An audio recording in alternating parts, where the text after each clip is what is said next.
estudio del Evangelio de Marcos. La serie tiene por título Diligentes en Cristo y el mensaje que les comparto hoy le puse por título Lo que Cristo te ofrece. Y si se acuerdan, cuando yo inicié hace 2 semanas el capítulo 2, hice un hincapié en donde les comenté que había, durante todo el capítulo 2 y el principio del capítulo 3, había un hilo conductor o un común denominador, y era la oposición. Era algo que íbamos a ver a través de todo el capítulo 2 y parte del principio del capítulo 3. Esta oposición se compone de 5 grandes sucesos. Yo les había compartido que es como un proceso que originalmente parte de pensamientos. Después, el segundo evento, ya hay una manifestación de queja, y luego esa queja se volvía reclamo, ¿se acuerdan?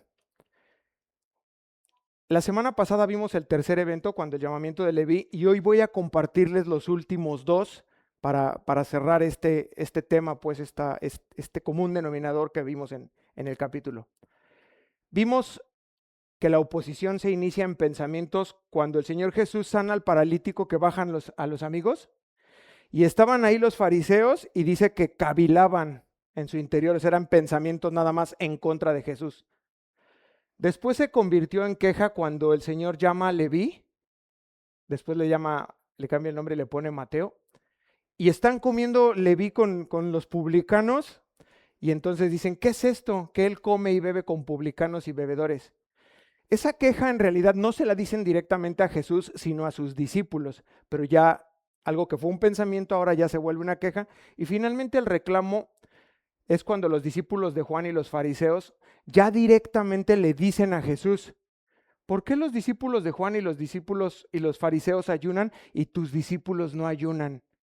O sea, se quejan primero con los discípulos de Jesús, después se quejan con Jesús de sus discípulos. O sea, una quejadera y una inconformidad y una oposición por todos lados.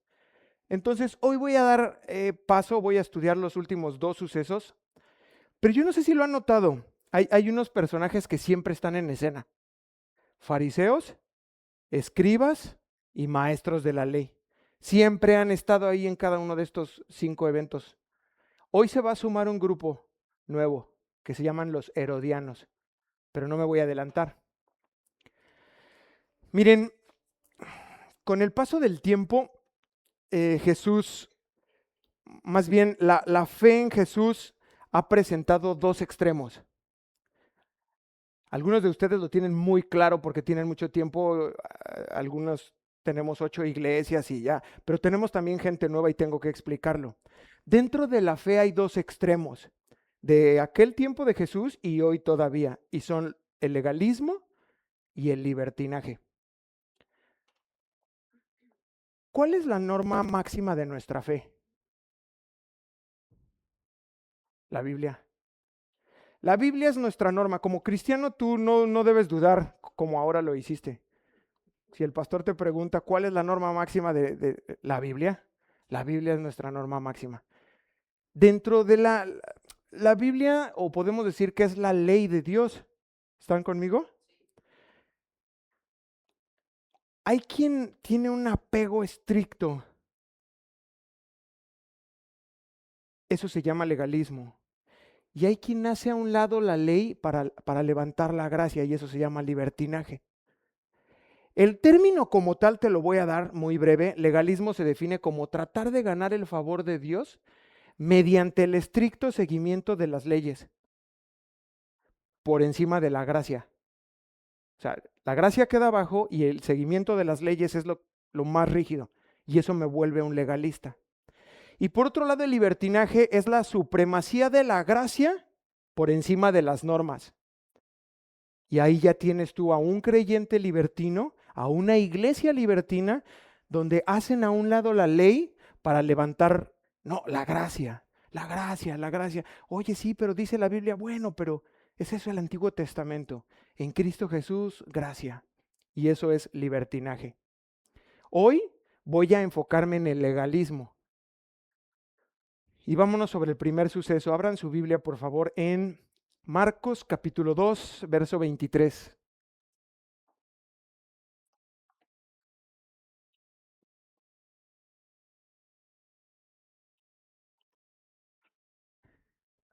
Hoy lo voy a hacer un poco distinto a como lo hago usualmente, que vamos como verso a verso. Ahorita vamos a leer todo el suceso, luego el otro y luego cerramos.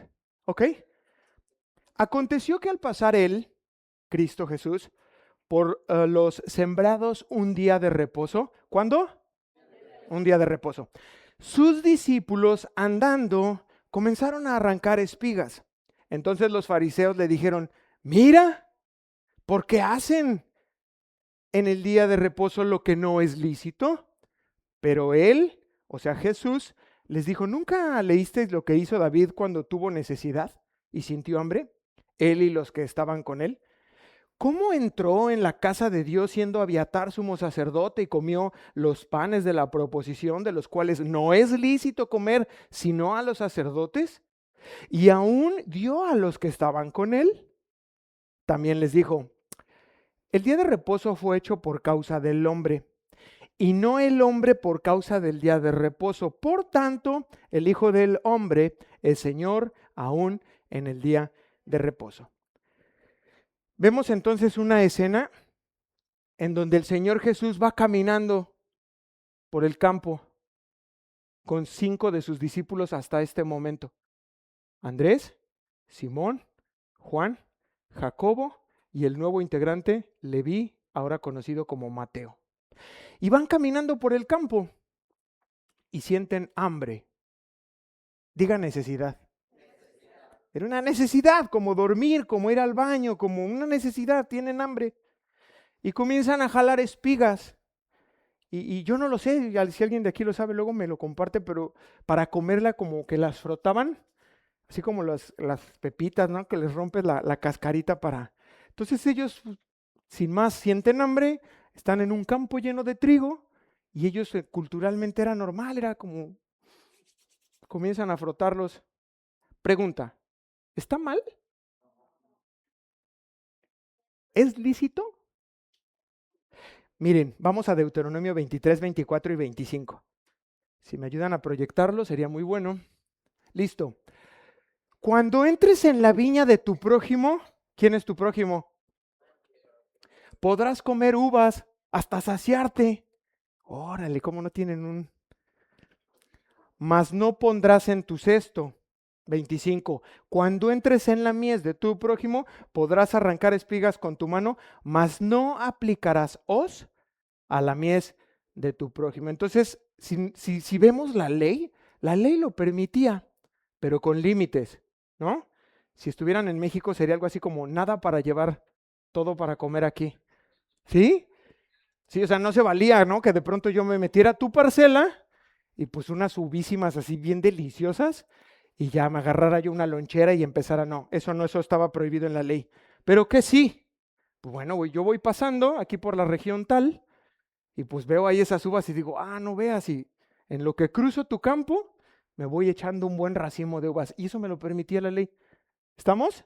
No hay nada ilícito en esto, la ley lo permitía. Pero ¿qué es entonces lo que les molestó a los fariseos?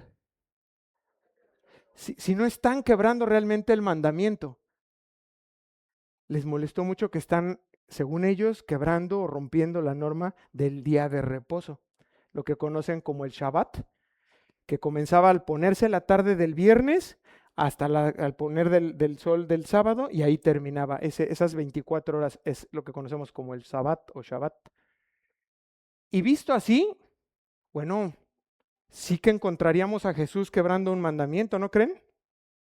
Porque además, si lo vemos desde el principio en el Evangelio de Marcos capítulo 1, verso 21, dice, y entraron en Capernaum y los días de reposo entraba en las sinagogas a enseñar. O sea, era como muy claro que Jesús era como, ya es sábado, vengan, vamos a la sinagoga, vengan, vamos a sanar, vengan, vamos a multiplicar. O sea, era especial, él tenía un énfasis particular. Y la pregunta entonces sería, ¿cómo es entonces que Jesús pide obediencia si él mismo rompía los mandamientos? Y yo digo, calma, fariseo, no concluyas cosas todavía tan rápido, estoy empezando, dame oportunidad de avanzar y que el Espíritu Santo nos enseñe, amén. Y ahorita llegamos a las resoluciones. Esto era algo completamente intencional en el corazón de Jesús. En Dios, era la voluntad de Dios en la persona de Cristo Jesús. ¿Qué, pastor? Que lo hiciera los sábados. Era completamente intencional. ¿Por qué? Quería enseñarle algo a este grupo de fariseos y celosos de la ley y a nosotros hoy también. ¿Qué? El arrepentimiento. Habían llevado los mandamientos que Dios dejó en la Torá, en el Antiguo Testamento. Este grupo de estudiosos lo había llevado al terreno de las tradiciones. Y ya una tradición lo que hace es que pierde la esencia de las normas. Algo que originalmente es una norma se va transformando hasta volverse una tradición y pierde la esencia de lo que debiera ser. Entonces fíjense cómo Jesús defiende a sus discípulos.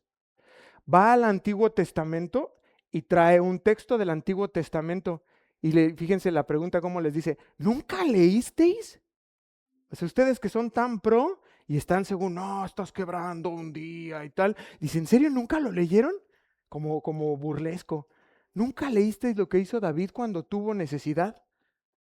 Aquí hay algo bien importante y es que la Biblia se defiende a sí misma. Tú no tienes que hacer mucho. Dicen que dijo Spurgeon que es como un león, que tú solo tienes que abrirle la jaula. Y digo así porque yo no lo leí. Cuando yo lo leo, yo les doy la cita y les digo literal y les digo fin de la cita. Pero esto es un dicen que dijo. Que la Biblia es como un león. Tú solo tienes que abrirle la reja y solita se defiende. Y eso es lo que está haciendo el Señor Jesús. Pero hay algo bien importante aquí, hermanos. Necesitas conocerla. O sea, sí se defiende sola, pero tú cuando llegan y te preguntan, oye, ¿y dónde dijo Jesús qué tal? O ayer que platicábamos de que el fin de los tiempos y que la tribulación y cómo va a ser, y necesitas leerla y a profundidad. Esa es tu responsabilidad y mi responsabilidad. ¿Estamos? El conocimiento ahí está en las escrituras. La sabiduría de Dios ahí está, pero no es por ósmosis, como en la tradición, ¿no? Antes que vas a la casa de alguien y tienen abierto en el Salmo, ¿cuál es? Y ya, creen que porque está abierta ahí una Biblia en el comedor, ya hago, ay, y sí, o sea, tú visitas y es como, ay, no veas en esta casa leen la Biblia. Está bien empolvada ahí en el mismo Salmo desde hace 4 años. No es así. Ojalá y te la pusieras de almohada y por ósmosis se transmitiera. No, hombre, estaríamos una iglesia sabia. Pero estamos en la senda, ¿no? Hay que leerla, hermanos. Hay que leerla. Y desearla, como dice Pedro, como leche espiritual no adulterada. ¿Quiénes son mamás? ¿Cómo lloraba su bebé cuando tenía hambre, hermana? Berridos. Yo no he visto nunca a un cristiano así que diga, pastor, tiene 3 días que no leo. O sea, les pasan los años y no han leído, vamos, ni un capitulito de ahí de Mateo, de Marcos, Lucas, bueno. Y lo que Pedro dice como niño, o sea, deséenlo. No vieran a mi Mateo cómo lloraba, por su leche. Y el Señor Jesús cita a David.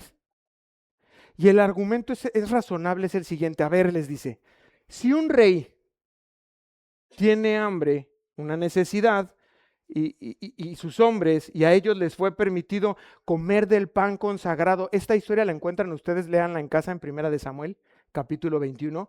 Va Saúl con sus hombres, va David huyendo de Saúl con sus hombres y le da hambre.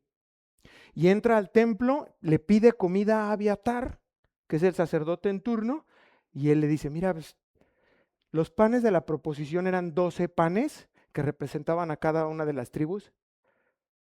Ay, qué rico se duermen, cómo me da envidia. Y no los podían comer, porque estaban diseñados, hechos y todo, solo para el templo y para el servicio sacerdotal. Y dice, pues, vas David, nada más no les untes nada, o sea, adelante. Y entonces lo que está planteando el Señor Jesús es, dice, ¿qué no saben esa historia? Y como si un rey tuvo necesidad y sus hombres y le fue permitido comer pan, Entonces, está bien también que el Señor del sábado pueda comer con sus hombres unos buenos granos en el campo. ¿Ven el argumento? Está correcto. David quebrantó una ley, definitivamente, impuesta por Moisés, porque el pan de la proposición no se podía comer sino solo por los sacerdotes. Pero los discípulos habían violado solo la tradición de los judíos del Shabbat. Eso no era la ley como tal. Y saben que hoy muchos cristianos son bien rigurosos en obedecer sus propias tradiciones. Y es que el tema de las tradiciones es un tema bien amplio y bien sensible. Y yo no quiero ahorita aquí pisar callos. Yo no me quiero meter con nadie. Pero ¿qué sí pide Dios? Obediencia a su palabra, más allá de nuestras propias tradiciones. Y el día de hoy yo espero que tú ya puedas comenzar a cuestionarte y a ver qué es una tradición en tu vida. Y que además lo peor del legalista es que tiene sus tradiciones y pretende imponérselos a los otros, como no, Dios dice, y Dios dijo que el que madruga Dios le ayuda. Sí, y dices, oye, ¿me enseñas en dónde? Y ya te enseñan otra cosa. No, bueno, mira, dice que el que de madrugada busca a Dios y son tradiciones, son conceptos propios, distorsionados de la ley de Dios que los has llegado a creer y quieres imponérselo a los demás. Y hay creyentes legalistas y hay iglesias legalistas, llenas de un montón de rigor ahí. Les voy a dar un par de ejemplos, porque hay cientos, pero todos se van a identificar con esto perfectamente. Solo dos: no bailar y no fumar. Y tú dices, ¿por qué? Es que los cristianos no fumamos, pero ¿por qué? No, pues porque ahí dice, ¿dónde? Diga tradición. Y si somos bien sinceros, eso es fácil. Digo, al menos que seas muy pachanguero y que te fascinara bailar, es como, ay, no sabes qué lucha, pastor. O sea, paso por el barrio y escucho los toquines y como que... Pero a menos, siendo muy sinceros, eso es algo muy sencillo de lidiar, de obedecer si lo pusiéramos como una norma. Pero ¿qué hay de Mateo 22:39? Y el segundo es semejante. 2 puntos. Amarás a tu prójimo como a ti mismo. Eso es ley de Dios y ahí sí dime qué onda. Eso es un verdadero desafío, hermanos. ¿Sí o no? Estar aquí domingo a domingo y lidiar con tu hermano y con la hermana y la hermana con usted y usted conmigo y yo con ustedes. Eso es un desafío. No hay que ponerle tradición. A ver, vamos a obedecerlo. Aquí estamos. Si se puede. Y crecemos como iglesia obedientes al mandamiento. No, pero es que el hermano va a hacer una piñata y si no vas, pastor, no, no, no, eso es tradición. ¿Sí voy dándome a entender? Y nos olvidamos de lo verdaderamente importante para Dios. Y nos lo compartía Martín la semana pasada. Misericordia quiero, porque no he venido a llamar a justos, sino a pecadores al arrepentimiento. Mateo 9:13. En tanta tradición, en tanto rollo nos perdemos, olvidándonos de lo verdaderamente importante para Dios. Dios se preocupa por cubrir nuestras necesidades, pero la gente se le olvida y protege en sus tradiciones. Y esto es lo que estamos aprendiendo esta mañana, cómo Jesús se opone a esas tradiciones. Y los fariseos tenían estas verdaderas leyes, las verdaderas reglas de Dios enterradas en la profundidad por encima de sus tradiciones. Miren, quiero que vayamos al mandamiento del día de reposo como tal. Éxodo 20:10. ¿Qué dice la ley como tal del día de reposo? Mas el séptimo día es reposo para Jehová tu Dios. No hagas en él obra alguna. Tú, ni tu hijo, ni tu hija, ni tu siervo, ni tu criada, ni tu bestia, ni tu extranjero que está dentro de tus puertas. Punto final. Y si lo vemos así estrictos y rigurosos, no hagas en él obra alguna así literal, pues tendríamos que quedarnos literal como una planta de ornato. Ya se puso el sol y ya, ¡pac! Bien comidos, bien tomados, ahí te haces del baño. Sí, porque no puedes hacer nada. Así rigurosos. No hagas en él obra alguna. ¿Qué es obra alguna? Obra alguna. Está fuerte, ¿no? Bueno, como es tan amplio, la misma ley le dio algunas acotaciones. Por ejemplo, era ilegal encender fuego para cocinar. Éxodo 35:3. Recoger leña. Números 15:32. Llevar cargas. Jeremías 17:22. O hacer negocios. Nehemías 10:31, 13:15 y 19. Escúchenme esto. Estas son solo 4 variantes de la ley original. Los judíos, los fariseos, los escribas se encargaron de ampliar esto hasta formar 39 actos de prohibición de la regla original. Todo eso se llama tradición. Olvidándose, esto es lo importante, del genuino y legítimo amor de Dios. Porque al final, cuando tú comprendes que las reglas de Dios son protección, las guardarías, pero esto se volvió una carga pesada que ni ellos mismos podían llevar. Y entonces yo digo, si a ellos les pasó, ¿usted no cree que le pueda pasar a usted también?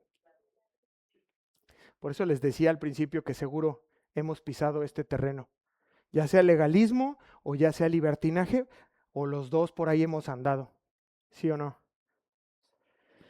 Tradiciones. ¿Cuáles son las suyas? Bueno, váyalas pensando. Ya trae algunas a la mano, pero voy a avanzar en lo que usted piensa en algunas de sus tradiciones. Entonces, el Señor Jesús viene instruyéndoles sobre la verdad y les explica el verdadero origen en el corazón y en la mente de Dios del día de descanso. También les dijo, el día de reposo fue hecho por causa del hombre y no el hombre por causa del día de reposo. Es decir, en el origen, en el Génesis, Dios crea para Adán el séptimo día. Eso es en el estricto sentido.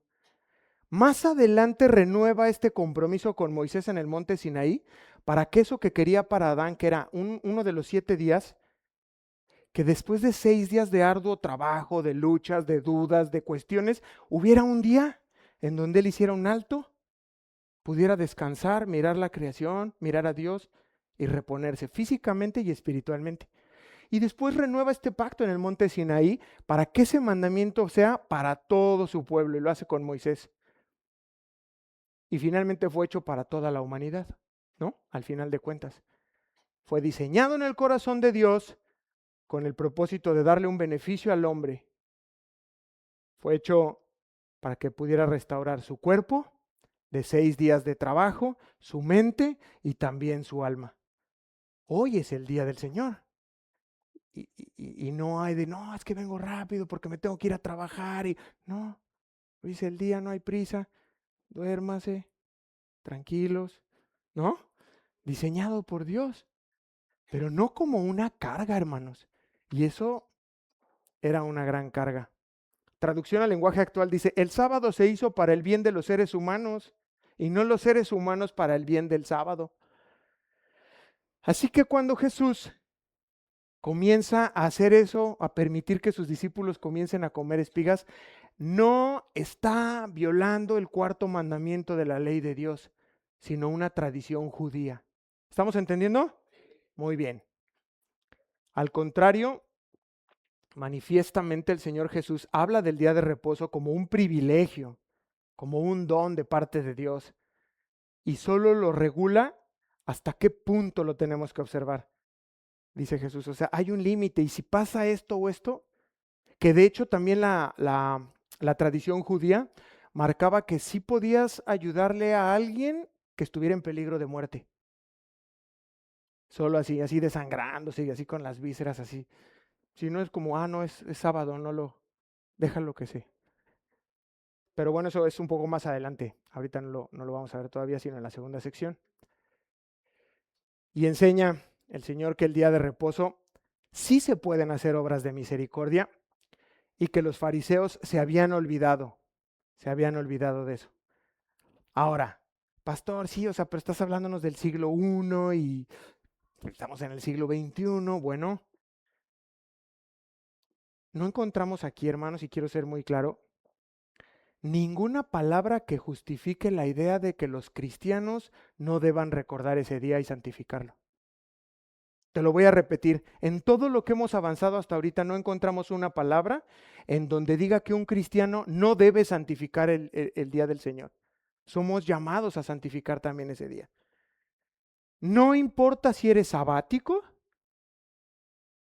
no importa si eres de domingo o si tu iglesia es completamente liberal y dice, pues ni sábado ni domingo, martes. Pues está bien, pero que apartes un día como creyente. Ese mandamiento ahí está y sigue vigente. Verso 28, por tanto el Hijo del Hombre es Señor aún del día de reposo. El Señor Jesús concluye diciendo a este grupo de fariseos, por esto el Hijo del Hombre tiene autoridad también sobre el sábado. Y eso ya los empieza a aprender. O sea, ¿qué estás diciendo que tú eres Dios? Y ya se los había dicho antes, ¿se acuerdan? En Marcos 2.1. Pues para que sepáis que el Hijo del Hombre tiene potestad en la tierra para perdonar pecados, al paralítico que habían bajado. Entonces ya lo vuelve a repetir, pero está diciéndoles esto Jesús. Miren, aún por encima de sus tradiciones, aún por encima del rey David, de usted y de mí, Él es el Señor. Y sobre esta misma verdad, vámonos en el segundo caso.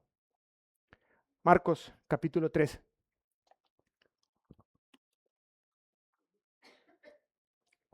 ¿Estamos todos? Otra vez entró Jesús en la sinagoga. Y había allí un hombre que tenía seca una mano. Y le acecharon. ¿A qué le suena esto de acechar? Es una palabra griega para tereo. Es compuesta. Para, que es como junto, y tereo, que significa inspeccionar. O sea, sí, los traía pegaditos así como. Llegan a la sinagoga, hay un hombre que tiene su mano seca y le acechaban para ver si en el día de reposo le sanaría, a fin de poder acusarle. Verso 3. Entonces dijo al hombre que tenía la mano seca, levántate y ponte en medio. Sí, si no, no vamos a hacer nada a escondidas. Así de, no, a ver, ven, llévenlo a ese cuarto. No, no, no, aquí en medio de la sinagoga, párate en el centro. Y ahí va este hombre con su mano. Según Lucas era su mano derecha. Entonces imagínense la vida que llevaba. Se tuvo que hacer zurdo. Si hiciera derecho y su mano ya no funcionaba, tenía una vida complicada. Levántate y ponte en medio, verso 4. Y les dijo, ahora se dirige a los fariseos y a los escribas, ¿es lícito en los días de reposo hacer bien o mal? ¿Salvar la vida o quitarla? Pero ellos callaban. Me encanta Jesús, cómo los confronta, ¿no? ¿No le gusta? Aunque seas tú el que te confronte. Ahí ya no está tan padre. Entonces, mirándolos alrededor con enojo, entristecido por la dureza de sus corazones, dijo al hombre, extiende tu mano. Y él la extendió y la mano le fue restaurada. ¡Wow! No lo tocó, no dijo nada, solo le dijo extiéndala y en lo que el hombre iba haciendo eso, estaba restaurada. ¡Qué poder! Verso 6, y salidos los fariseos tomaron consejo con los herodianos contra él para destruirle. Esa palabra es asesinarle en su original griego. Esto mismo está sucediendo también en sábado. Nos lo documenta Lucas, también habla de ello Mateo y también Lucas. Y también Lucas nos dice que es su mano derecha. Marcos no nos lo dijo, solo dijo que tenía una mano seca. Llega a la sinagoga Jesús el sábado a celebrar su culto, como usted está aquí. No, pues vamos el domingo. No, ve tú, no. Bueno, va a la sinagoga, llega a celebrar su culto y aprovecha a sanar a alguien, porque perfectamente podría haberse esperado al día siguiente, ¿no creen? Pero no lo hace así. Eligió hacerlo en ese momento para desafiar una vez más las costumbres de estos fariseos. Y aquí hay un gran principio. que el Señor nos está enseñando, y es sí que es lícito hacer el bien en el día de reposo. ¿Cómo lo aseguras, pastor? Por la pregunta que les hace. ¿Es lícito en los días de reposo hacer el bien o hacer el mal, salvar la vida o quitarla? La respuesta es definitivamente sí. Sí, Jesús. ¿O qué piensan? ¿Era mejor sanar a este pobre hombre con su mano que está ahí sufriendo o abandonarlo? Porque era sábado. ¿Qué opinan? ¿O era un pecado mayor restaurar la salud de una persona en un día de reposo que tratar de asesinar a alguien? ¿Ya ven cómo quedan las cosas a la luz? Fíjense hasta dónde podemos llegar por causa de nuestra religiosidad. Al hecho de quedar velados de nuestra propia maldad. ¿Se dieron cuenta? O sea, eso sí era malo, pero el juntarse con los herodianos y decir, ¿qué onda? Vamos a... Eso no. No, para el día de reposo no importa. Podemos organizar el día de reposo o no, o sea, qué fuerte. Y en vez de alegrarnos por el bien que está recibiendo otro, por la prosperidad que recibe otro hermano, la sanidad de alguna enfermedad y que nos gocemos, nos amargamos. Pues ni siquiera se congrega. Así somos. ¿Se acuerdan el miércoles que estaba cerrando la serie con eso? Hicieron fiesta y todos se alegraron. Y no pasa eso. Hay fariseos modernos. Dice que se gocen. Ay, no, que el hermano se va a casar. Ay, yo llevo orando 3 años por mi pareja y no llega. Herodiano. ¿Qué onda con nuestra fe? ¿No creen que está torcida? Y son nuestras tradiciones. Un pensamiento así, un sentimiento así no es cristiano, hermanos. No es de una fe cristiana. Y tenemos que comenzar a analizarnos. ¿Por qué estoy sintiendo esto? Ah, porque yo creo que la persona no lo merece. ¿Por qué? Porque no está buscando a Dios. ¿Cómo sabes? Porque no lo hace a tu manera. Y te vas a encontrar con algunas tradiciones. Y no es de sorprendernos que esta respuesta que les lanza el Señor no recibe respuesta. ¿Por qué? Porque ellos sabían en su interior que estaban equivocados. Y entonces, dice el texto, se quedaban callados. Casi que, a ver, contéstenme. Ahí es cuando le han de haber lanzado un...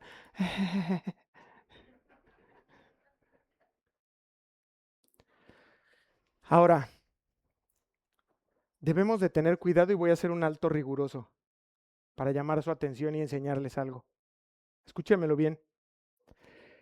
No puede usted ni yo abusar de este principio que el Señor Jesús enseñó y utilizarlo mal. ¿De qué habla, pastor? Ningún cristiano debe dudar en guardar el cuarto mandamiento. Nunca lo dudes, eso es lo más importante.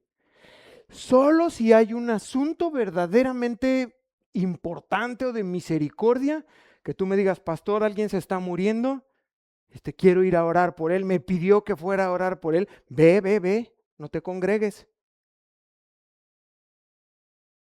Alguien que está sufriendo un dolor, una situación muy compleja, adelante, no te congregues. Pero vean hasta dónde lo estoy llevando, o sea, vean las situaciones, los ejemplos que les estoy dando. Esto no es un permiso, hermanos, para hacer lo que quieras.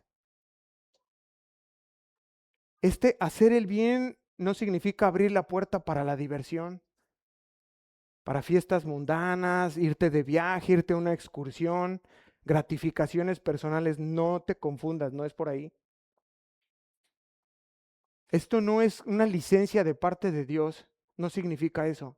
Para que tú dediques el domingo a irte al Tren Maya. No es de risa, es que lo he visto. No es un permiso para ti que te vayas al catamarán. Eso no es hacer el bien. Por favor, no nos confundamos.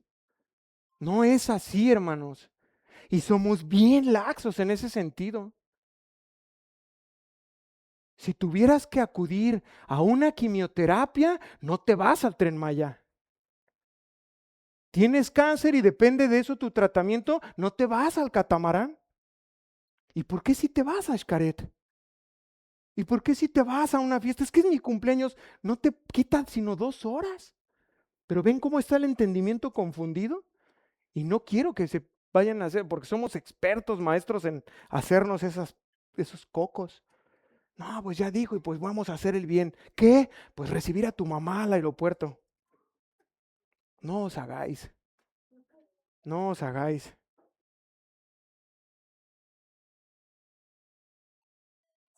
Es que vamos a ir a una exposición de arte. No, si les contara las que me dicen. Bueno, algunos ni me avisan. La delicadeza. Pero si lo hacemos con tanta liviandad, hermanos, a mí me parte el corazón ver la actitud de algunos de ustedes ante Dios, ante su presencia. Es que te da igual venir o no. Lo tienes no en poca estima, no tienes estima por la presencia de Dios. Los veo llegar tarde a la alabanza, me revela perfectamente que no entiendes qué es la alabanza. Ya la predicación ya no les digo, saben mi batalla. Ahora mismo hay 2 o 3 con Morfeo.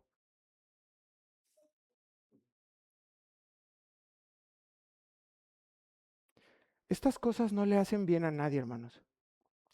Escúchame, y sí le hacen mal a muchos. Puede ser que tú digas como, ay, no, ni cuenta se dan de que no voy, te lo prometo delante de Dios que sí me doy cuenta. Te lo prometo. ¿Y sabes que eso afecta a las conciencias de otro?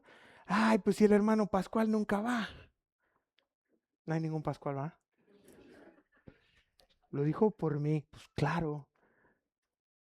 Y entonces ya el otro como, él es servidor. Y no va y ni avisa. Ya, dile que. Y ya, no, es que el perro se comió la tarea de mi hijo. Y no es esto, ¿eh? No es esto lo que estamos aprendiendo. Tenga mucho cuidado de no pervertir las palabras del Señor Jesús, apartándose del verdadero significado. Cuidado. Pastor, ¿y cuál sería un buen filtro la próxima vez que yo contemple faltar el domingo a la congregación? Bueno, detente y pregúntate si lo que vas a hacer tiene algo de similitud con lo que está haciendo Jesús. Porque tuvieron hambre porque estaban sirviendo, estaban activos en su ministerio, van en el campo y tuvo hambre. Y por otro lado está ayudando a un enfermo con su mano. Eso es un buen filtro para que tú sepas si está bien o no está bien que faltes a la congregación. Ya está siendo legalista, pastor. Detente un minuto a reflexionar. Es más, voy a hacer un ejercicio contigo.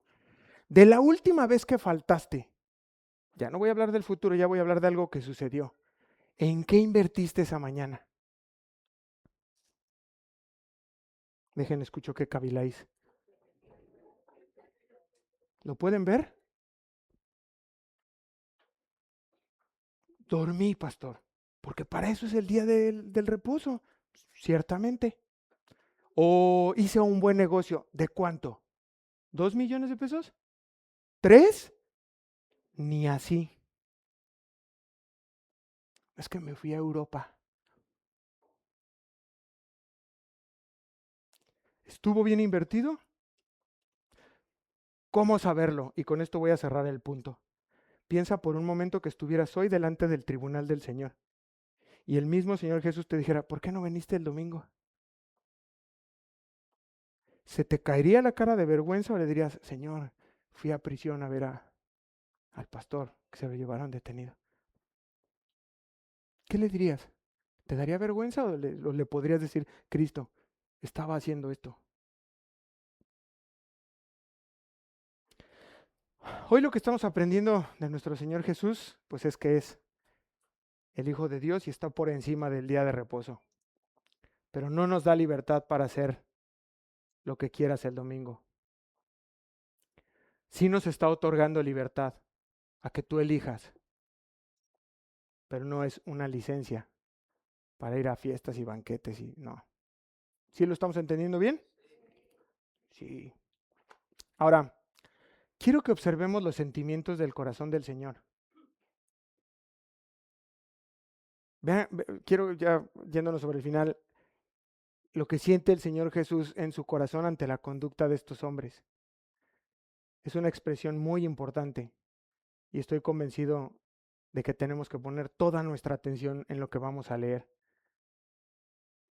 Es maravilloso ver a Jesús que expresa emociones. Lo encontramos en los 4 testamentos. Se lee, por ejemplo, que se maravilló.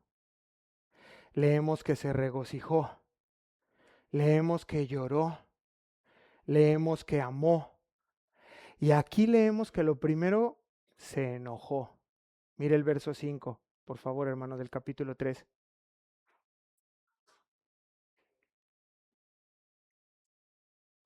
Se está desarrollando todo esto dentro de la sinagoga y el Señor puede mirar el corazón de todos estos fariseos y ve la dureza de su corazón y cómo su pecado primero lo hace enojarse.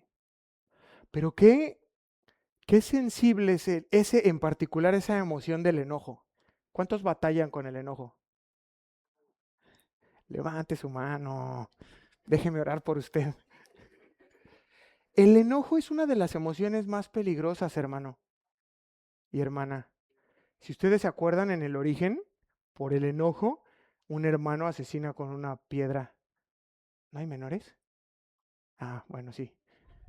Ah, ok, no, ya no es menor, entonces podemos hablar de sangre.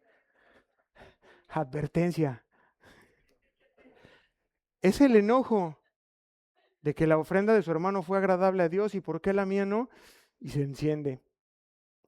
Pero vemos un enojo mucho más como el de Cristo controlado, cuando Bernabé y Pablo, por ejemplo, tienen diferencia con llevar a Juan Marcos.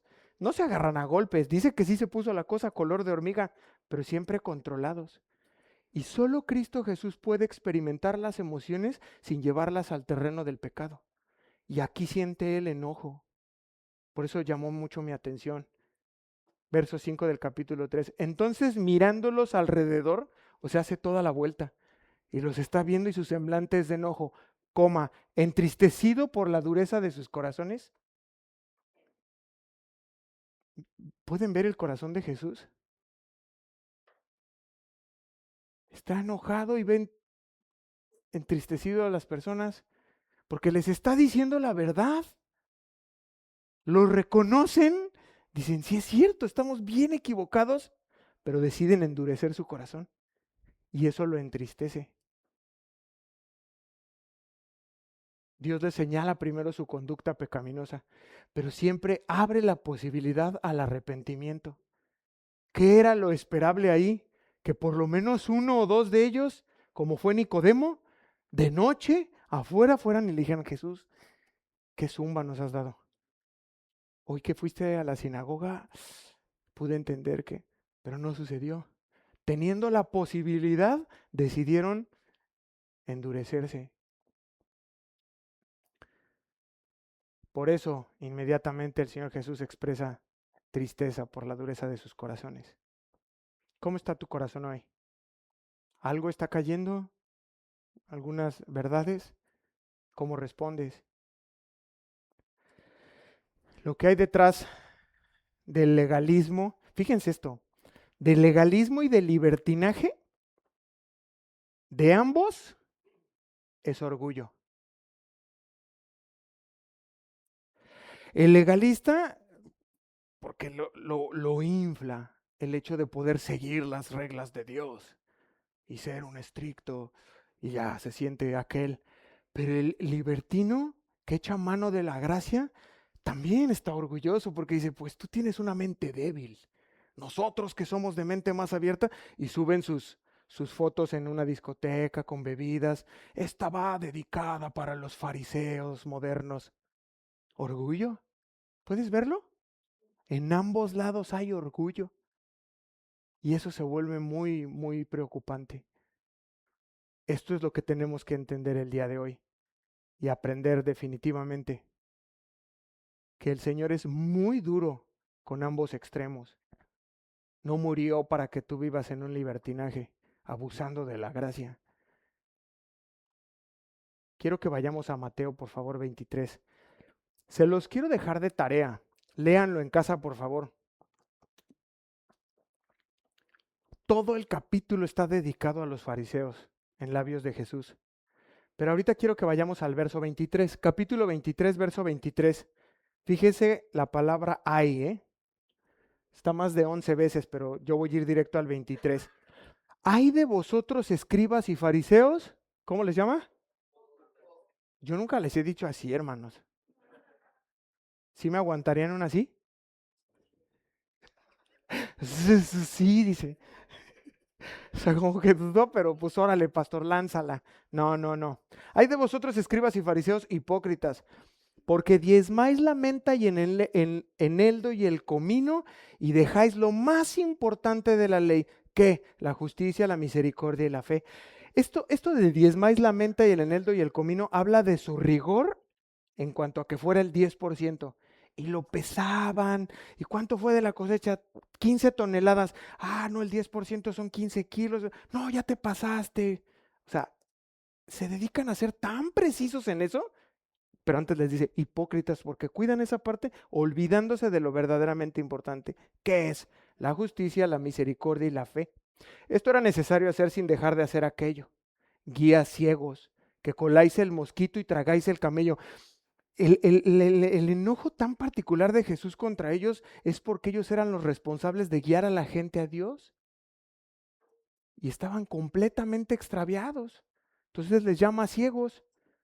¿Y qué significa eso de que tragáis el mosquito y coláis el mosquito y tragáis el camello? Cuando sorbían el vino, lo hacían con los dientes cerrados.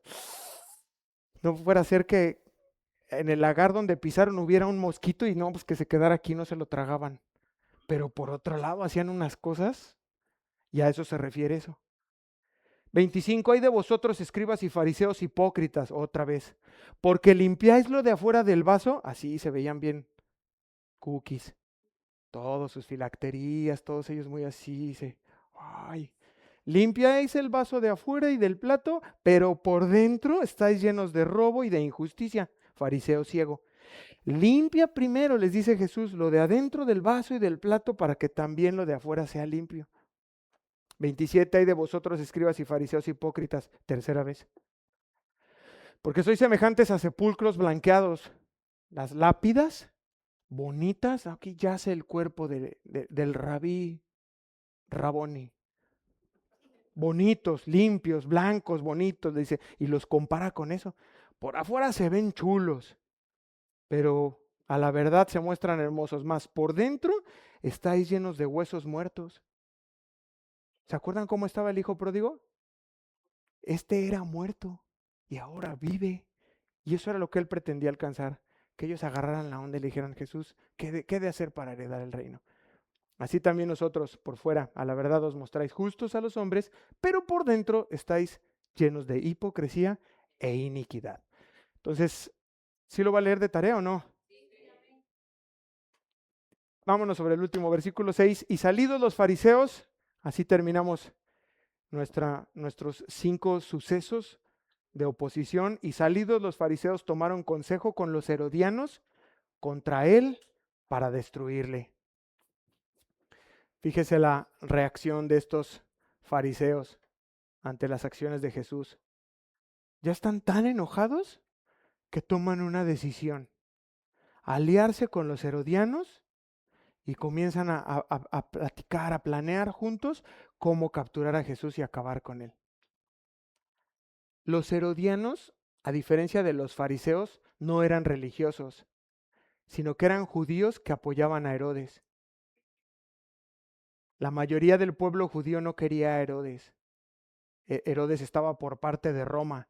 Y acuérdense que los judíos estaban como oprimidos por los romanos. Por eso ellos esperaban a un Mesías, así guerrero, como Alejandro Magno, que fuera un tipo fuerte, líder, poderoso, que convenciera y se levantaran contra Roma y los liberara. Y ellos dirían, ese es el Mesías. Pero no era eso lo que Dios tenía en su mente, sino una persona maravillosa, de corazón noble, que diera su vida por los demás. En la cruz, muriendo, derramando su sangre. Dicen, no, esto no es lo que esperábamos. Que muera en una cruz. Y estos se disgustan de tal manera que se juntan con los herodianos. Eso es sorprendente. No eran religiosos. Eran lo más parecido a lo que nos compartían la semana pasada de los publicanos. Eran un partido político de judíos, o sea, de los mismos judíos, pero que apoyaban el gobierno de Herodes. No los querían. Eran repudiados. Era, ¿cómo vas a estar trabajando con Herodes? Si somos paisanos, nos oprimen, nos cobran impuestos de todo y tú eres mi primo, ¿cómo crees? No se querían, pero tratándose de alguien que desagradaba de tal manera, dicen, mira, vamos a hacer a un lado nuestras diferencias. Tú pones las balas y yo pongo el arma. La amenaza que ambos veían en la persona de Jesús fue suficiente para unirlos, a pesar de sus diferencias. Y yo te pregunto, ¿con quién te alías? ¿O con qué o con quién te alías cuando ves amenazadas tus tradiciones? Muchas veces te asocias con aquel que, si bien es cierto, no te cae bien, pero como también está de acuerdo contigo contra lo que está haciendo el pastor. ¿Qué onda, brother? ¿A qué iglesia te vas a ir? ¿No? Es algo así. Se ve amenazada tu tradición. Es que no es como debiera ser. Y buscas alianza con alguien que tal vez no te cae bien. De hecho, te cae mal. No estás de acuerdo en muchas cosas de cómo vive, de cómo piensa, de cómo maneja su fe. Pero en esto sí necesitamos ponernos de acuerdo. Conclusión.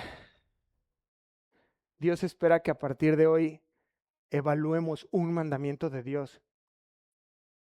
Que cuando tú te detengas a leer los mandamientos de Dios los puedas reconocer como tal, sin añadirle nada. Y vas a poder reconocer tradiciones. Y te regalo la última, ahora que estamos en fechas, la Navidad. ¿Qué es la Navidad? Diga tradición.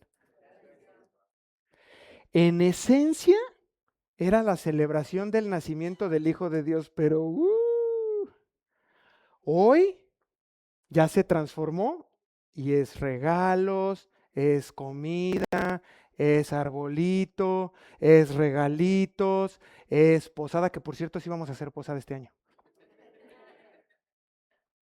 Es toda una tradición y se olvida la esencia. ¿Queda claro? Y Dios quiere que a partir de hoy nosotros podamos evaluar las cosas y te vas a encontrar con un buen fariseo moderno, una buena farisea moderna. Hacemos un montón de cosas, decimos un montón de cosas en nombre de la fe, olvidándonos, misericordia quiero, obediencia, y que logremos experimentar el arrepentimiento, que era lo que esperaba Jesús de estos hombres, que finalmente pararan a autoanalizarse, a estudiar realmente por qué hacían las cosas, qué los motivaba, qué creían, por qué creían lo que creían y se detuvieran y se arrepintieran, pero no sucedió. Hoy tenemos que revisar nuestra vida y nos vamos a encontrar con algunas prácticas religiosas, con muchas tradiciones y sobre todo, y lo más peligroso y más complicado, es que hemos tratado de imponerlos a otros. Y ahí están nuestros hijos, cargados de tradiciones de lo que son los cristianos, de lo que hace un cristiano y lo que no debe hacer. Y de dónde nos lo sacamos ya ni sabemos, pero tenemos muchas tradiciones. Y podremos llegar entonces al verdadero mandamiento. Y eso sí quiere Dios, obediencia. ¿Amarás a tu prójimo? ¿Me va a querer? Vamos a ponernos de pie.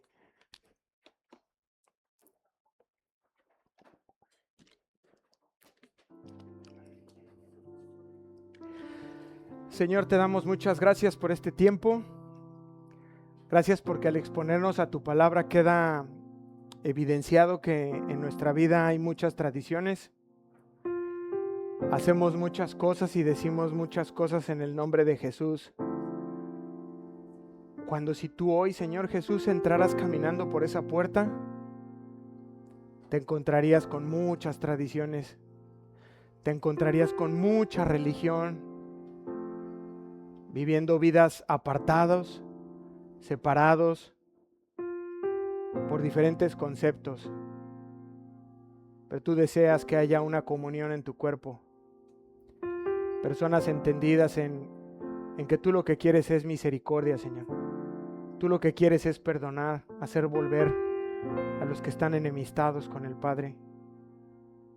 Y muchas veces, por nuestro rigor, alejamos a las personas. Es que no se puede hablar contigo, dicen. Tú todo el tiempo reprendes, regañas, señalas. Y lo último que encuentran las personas que se acercan a nosotros es un poco de amor, un poco de comprensión, un poco de compasión, como aquel hombre que tenía su mano seca y que nunca pensó que al ir a la sinagoga esa mañana su vida cambiaría, porque el Rey de Reyes y Señor de Señores le dio misericordia y le restauró su mano. Gracias, Señor.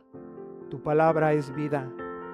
Tu palabra alumbra nuestro corazón, Señor, como nada en esta vida lo hace. Gracias por permitirnos estar aquí. Te pedimos que sigas hablando, que sigas cambiando, que tu espíritu siga tratando con nuestro interior. Es el tiempo de volvernos a ti.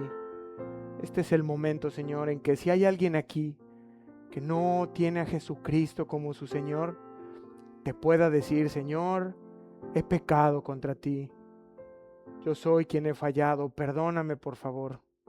Y ven a reinar el trono de mi corazón. Ven a tomar asiento en la cumbre de mi corazón, de mis intenciones, de mis afectos.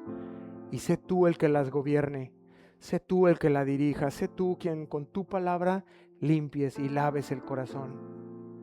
Gracias, Señor, por este lugar, por las comodidades que disfrutamos, porque hasta hoy tenemos libertad para predicar el Evangelio, y te bendecimos y te damos las gracias. En el nombre precioso y poderoso de Cristo Jesús. Amén.